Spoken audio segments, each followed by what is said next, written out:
Today I have the co-host of the Puck Soup podcast, co-host of ESPN on Ice, if that hasn't done it. He's also the senior NHL writer at ESPN, the author of Take Your Eyes Off the Puck. Ladies and gentlemen, the man, the myth, the Jersey foul spotting legend, Greg Wyshynski. Greg, how are you?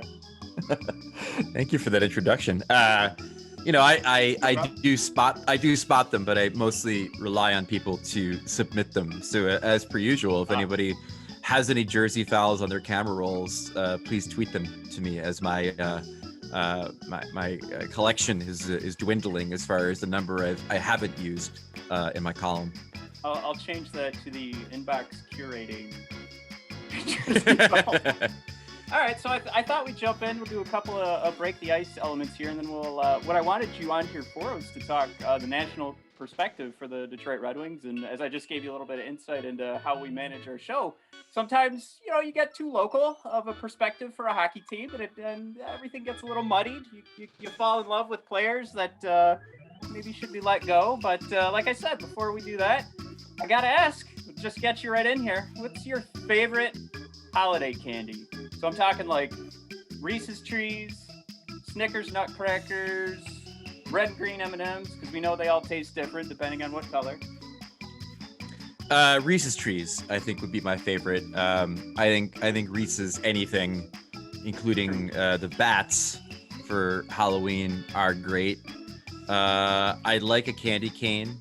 I think as far as like the food items that you have at the holidays that you wouldn't normally have, I think candy canes kick the ass of candy corn, for example. Absolutely. But I don't know. It's funny. Like, I think the holiday chocolate and candy thing has really been kicked into overdrive by Trader Joe's, which has, when you walk into Trader Joe's now around Halloween or around, especially around Christmas, there's just an endless assortment of holiday branded candies and sweets, sometimes flavor specific, like a pumpkin spiced kind of deal for the autumn, or maple, and then oftentimes just holiday specific. I think Trader Joe's may have different varieties of advent calendars just because they want to sell you chocolate. Right. but to me, that's really the biggest and most important innovation in holiday candy is, I think, the corporate partners creating new entry points to it beyond what's usually available at the checkout counter. No, that's way more insightful than anything I could have hoped for. Buddy, you could throw anything at me, and I guarantee you it's going to be pretty insightful, because I've got a lot of bullshit. I just have my short little dinky list here where I'm like, all right, these are the candies my mommy gave me when I was young. It's the Andes Mints. And then to your point of anything Reese's, I was a giant Santa Reese's bar kid, so that's still been on my list. And I can't not eat Andes candy is the big thing of individually wrapped mints. Was actually the first candy I ever gave a girl for Valentine's Day, and it poorly, because girls want candy hearts and stuff like that, and I just went to the supermarket and picked what I thought would be a substantial gift that would last beyond Valentine's Day, but it's not really what she was looking for, because I think all of her friends are getting candy hearts and little cupids and stuff, and little teddy bears holding stuff, and I gave her a brick of Andes candies. That's a risk too, because she can interpret that as that breath be kicking.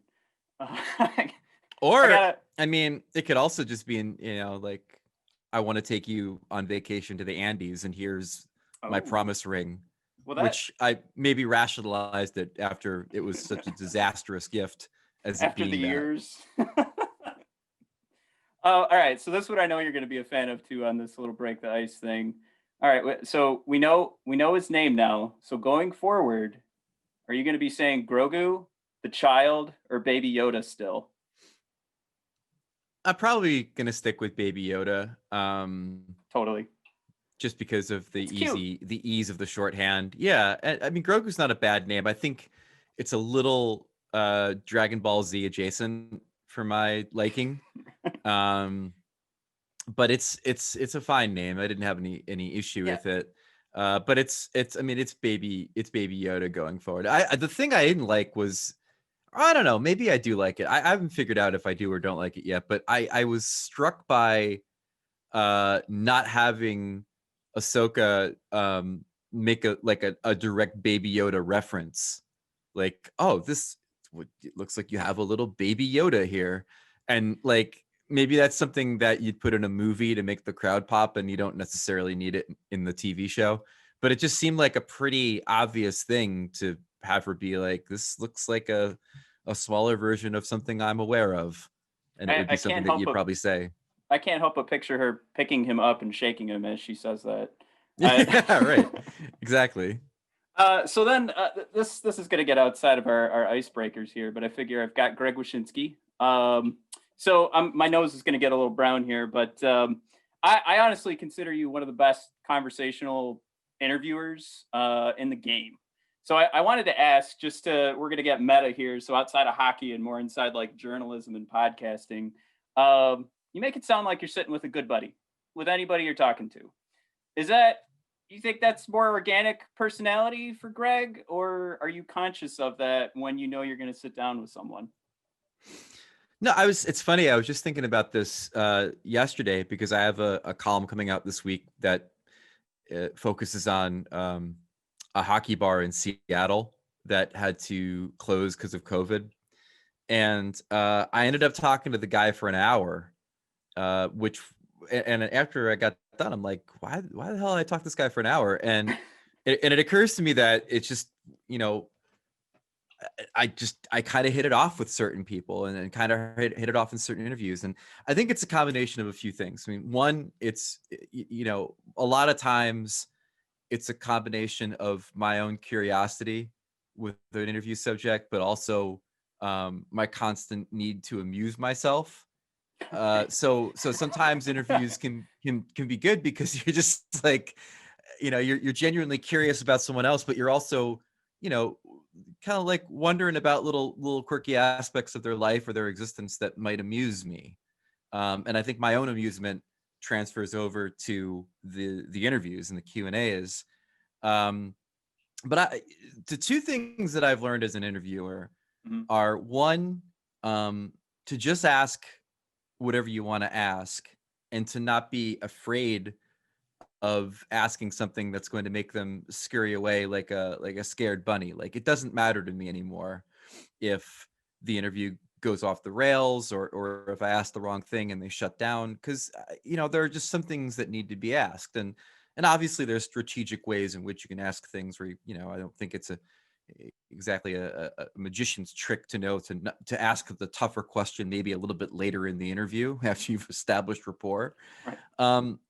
But don't be afraid to ask a thing that you think might upset the person, mostly because you don't know what their reaction is going to end up being, you know, and then you just roll with the punches depending on what the reaction ends up being. And then the second thing is, and I learned this actually probably during the pause when I was doing a lot of like phone interviews and Zoom interviews and stuff, is to ask shorter questions. I'm a pretty verbose guy in my writing and in my talking, as we are now like in minute 5 of this answer. But like, but I've learned to kind of just like, I guess the thing is like, don't make the question too long, but also keep it as broad as possible. I think that was my other problem as an interviewer, was sometimes I would be maybe too specific in my questioning because I knew the thing that I was looking for. But sometimes it's better to kind of just like create a broader spotlight than try to put on like the high beams in a question. And I've learned that over the years too. No, I mean, honestly, that turns into me now taking notes after I'm listening to this later. So, all right, Matt, you didn't just interview to get content; you interviewed to learn something here. So that's that's good. Now, to your point about asking the hard questions, an article back in 2012 that you wrote. I'm kidding. I don't. well, I mean, listen, we could do 7 hours on the Right. nonsense I wrote at Puck Daddy. That today would have they got me in trouble, and over the years have had to apologize for some of the stuff I wrote because you live and change and Right. learn and stuff. But yeah, I mean, it's it's pretty funny. Well, we can finally pivot now to why I wanted you to come on. We'll talk some Detroit Red Wings hockey. So we have your book. Let's start there. I want to use this because you do ask the hockey viewer to take their eyes off the puck. Now, for Red Wings fans, I feel like it's possible you might want us to also take our eyes off the ice, the skates, the sticks, the players, everybody on the benches. I mean, from that national perspective, again, I mean, you take a look at from an analytical perspective, like you've got Don Luszczyszyn, who's like, no, you guys improved, but still dog crap. So, like, what does it look like for Red Wings fans to get some insight from that national perspective? I mean, that's about where I am too. Like a lot of the smaller moves that they made to shore up parts of the team, the Troy Stetcher signing, Merrill, another one, Nemestikov, another one. I mean, these are clearly short-term band-aids on certain problems with the team, with an eye towards, what should be a 3-year plan in front of the franchise. I mean, right. Not only is Steve Yzerman building out the prospect pool, he's got a ton of draft picks coming up this season. I'm sure he'll have even more coming up next season. And, I if I'm a Red Wings fan, I put my full faith in the idea that this guy is going to be able to be the architect of a contending team. But it's pretty clear that it's not going to be this year, and it's right. fairly clear that it's not going to be next year. Right. Because I think part and parcel of Yzerman's task has been not only building out the prospect pool and not only going super young and doing the total rebuild, but part of the total rebuild is also getting to that point that you're going to have after the season where there's only less than 10 guys under contract or something. Right. Right. Yeah, so it's a combination of cleaning out the end of the Kenny Holland regime while also building the prospect pool, and that takes time and it takes patience. And I think that the smartest thing that he did was come back to the franchise and lay it out there that, look, man, I ain't a miracle worker. This is going to be a situation where we're going to do this slowly and steadily and ultimately successfully. But don't expect Stevie Y, magic pixie dust to be sprinkled on the ice and all of a sudden the Red Wings are winning the division again. Absolutely. I mean, it's something for us as we've been watching this happen. Pretty close. You want to see a vision. He speaks of a strategy, and he says we're going to build through the draft. We're not going to just sign free agents.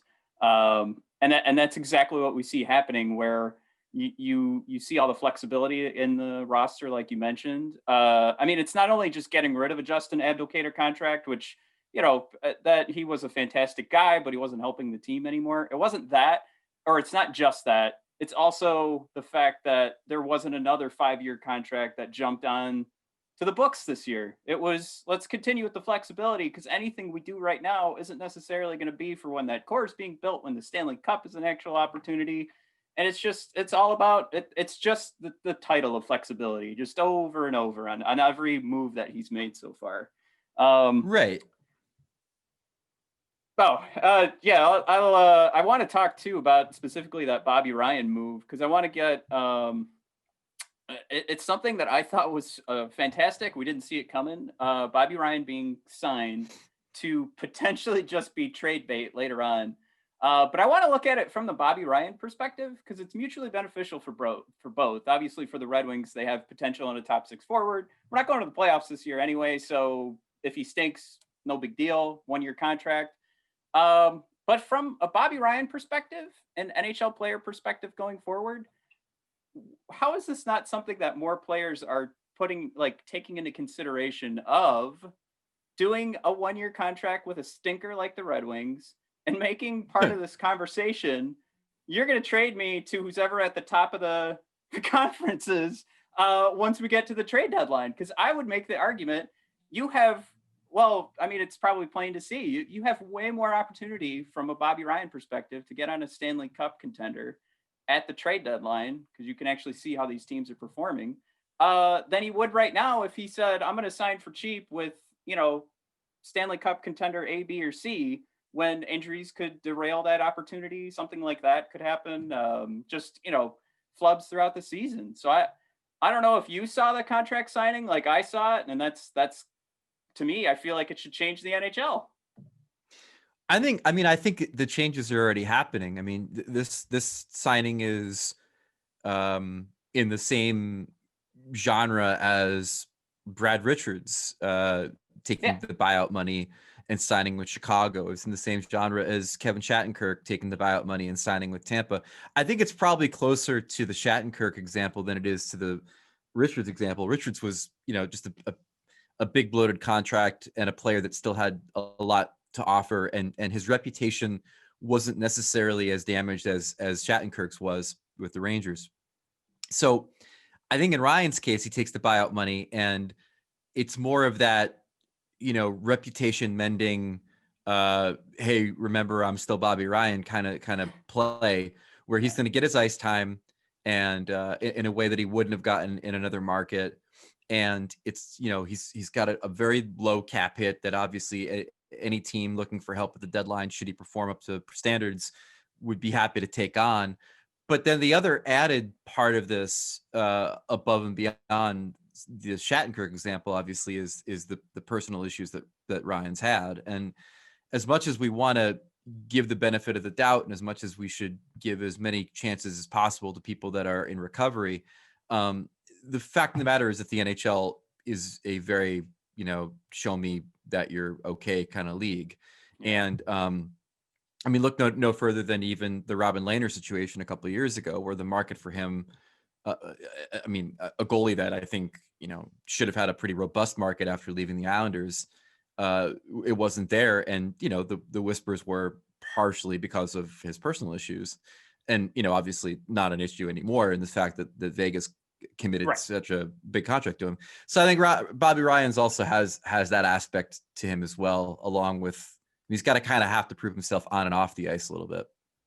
Yeah, and it's still, I think if I looked inside and tried to analyze why I was so excited about that signing, I think I want to see more of it, because I figure the Red Wings can be the team that can afford to do this for the next few years. So I would love, how many years in a row did we bring Thomas Vanek back? So I can't pretend like it hasn't happened before, but and that's going to be the really interesting thing too, by the way, when they're good, is, there was always this very odd thing with the Red Wings in the sense that they clearly had money and great ownership, but were never really the team that landed the big free agent fish. And you think back to Parise and Suter and their pursuit of at least one of them, there was other mitigating factors involved there, but they've never really been the place to what's the last huge, free agent win? Was it like Franz Nielsen? Right. Maybe? That's what you stole my thunder. I was going to make that into a joke. There it goes. Yeah. But that's what I'm saying. So what's going to be interesting to see about Franz. Was it a Kenny Holland thing? Was it before that a Mike Babcock thing? Because that was always a whisper that people didn't want to play for Babcock. Like, when the team gets good and they're young and they're on the upswing, what are we going to see as far as the free agency thing goes? And it's not always a situation where Yzerman has dabbled in free agency all that much when he was GM of the Lightning. A lot of the talent there was homegrown, but it would be interesting to see what the dynamic is for Detroit if they have if the cap is flat. They're a super young team. They've got some money to spend. There is a free agent out there that is a top of the line, transformational type player like a Pietrangelo was this year. Like, what does that look like for the Red Wings in 3 years, where maybe it didn't look like it for them 10 years ago? And I think I'm hopeful too that it becomes something where when we win the Stanley Cup and we're going back and forth in like 2008, we're picking up Marian Hossa, and that was like our big hope. That's like, we're still going to hang on. But I want it to be where we don't.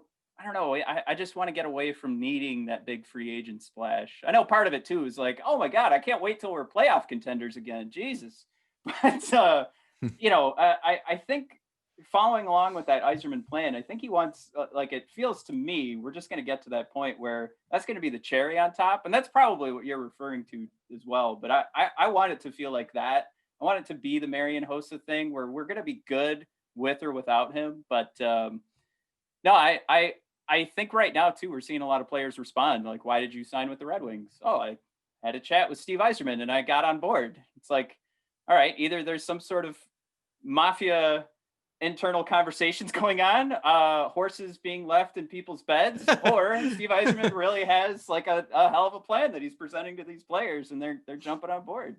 Yeah. Honestly, either way, I'd be so proud of Steve if I found out there's something going on like that. All for it as long as my team starts winning again. Last question, because I know I've held on to you way longer than I said.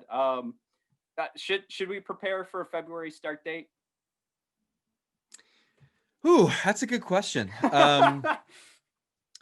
So the teams have always, at least in mine and Emily Kaplan's conversations, we found them to kind of think that the season was going to start in the middle of January anyway, like around All-Star time. Okay. The only reason that they gave lip service to the January 1 start date was because Gary Bettman was so adamant about it. And there was always a sense of like, well, if Gary wants it, it usually is going to happen. But the most teams were sort of preparing for the idea that it was going to be in the middle of the month.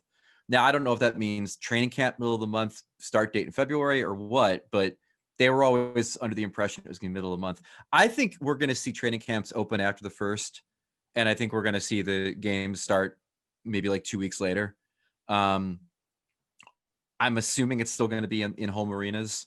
It just seems like too much money and too much logistical effort to try to make the hubs work.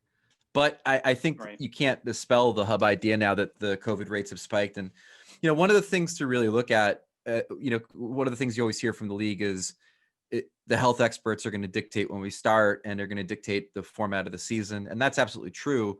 And I think one of the things you have to look at now is the local restrictions on mass gatherings and how they would influence even an empty arena game.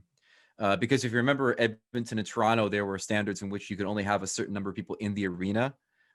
So if you have local municipalities that aren't allowing the number of people that you would need to have 2 teams, 2 staffs, TV, cameramen, whatever, inside the arena, then you might actually start to see the situation we saw with the 49ers where they go and play their games elsewhere until the regulations are eased. And I think that's something to kind of keep in the back of your head as we approach the start of the season. So maybe if we can get Gary in a room with Vince McMahon and Tony Khan, they can come up with a good plan to break some rules and get people in these arenas. Play outdoors in Florida. Apparently, yeah, that'll work. The Tony Khan plan. Yeah. No, I thought a lot of that too. The January 1st, like I wouldn't be surprised if they said, Gary comes out and says, "Well, that was the plan. Like we're going to talk about the season starting, so it was January 1st. Something like that being spun." But it definitely sounded nice to hear January 1st was going to be the start date. But Greg, I promised you that would be it. I can't thank you enough for coming on, especially the start of our season 2 for Red Wings Rant. So I wish you all the best in the upcoming season. Hopefully, we're both going to be working hard on pushing out the content. And I guess if there's anything else I missed at the top of the show that you want to give a quick plug to, but other than that, I can't thank you enough. Oh, no. The only thing I would say is that for Puck Soup, we do have a Patreon. It's pretty robust. A lot of content on there, bonus stuff for the show, weekly mailbags, 2 bonus episodes. Ryan Lambert writes a newsletter you can get. And then we also just started a Discord server for people to go and have conversations all day with other listeners. And there's like 1,000 people, I think, on it.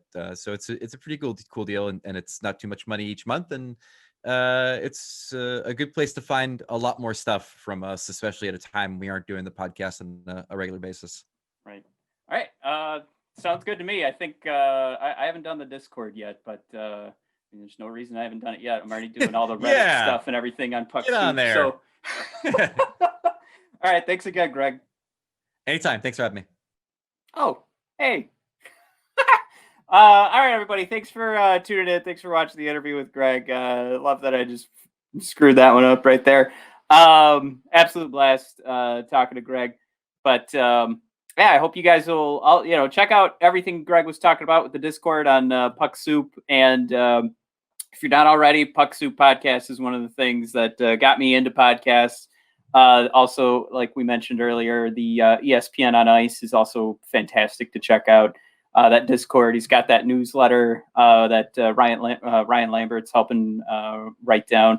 But also, don't forget to check out bodpodcast.com, brothersofdiscussion.com, where we got Jesse L's latest ditty about trading Darren Helm as he goes through the litany of short-term contracts still on the Detroit Red Wings books that have some potential to be moved this season. Of course, we've already gone over Tyler Bertuzzi, Bobby Ryan, and this week is Darren Helm. Now, of course, what comes with that is the asterisk that we don't necessarily want to see any of these guys go. We're just having the conversation. Is it possible that they could leave? What's the value we could get back?